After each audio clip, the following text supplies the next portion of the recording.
শুভ দুপুরবেলা দেখো বন্ধুরা, আজকে কীভাবে রোদ, বাইরে কেউ বাড়িতে পারছে না, এত রোদ এত গরম।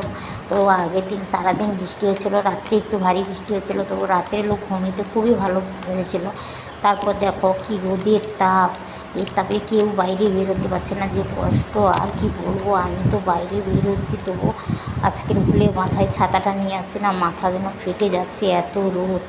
আর এত রোদে সত্যি কথা বলতে মানে যে কীভাবে মানুষ কষ্ট পাচ্ছে তোমাদেরকে বলতে পারবো না। দেখো মিস্ত্রিগুলা এই পাশের বাড়িতে কাজ করছে, এত গরম, তারাও মানে মানে কি বলবো, আর মাথায় শুধু জ্বর নিচ্ছে। এই যে ঠাকুমা একজন মাথায় জ্বর নিচ্ছে, এত গরম কেউ বাইরে বের হতে পারছে না, এত ঘুমটান। সবাইকে বলছি সবাই সাবধানে থাকো। আর কি বলবো তোমাদেরকে, এই গরমে থাকা যায়? গাছগুলো কীভাবে শুকিয়ে যাচ্ছে দেখো। তো আর এই কুকুরটা যাচ্ছে যে এর হাত জিভ বের করে নাচ্ছে।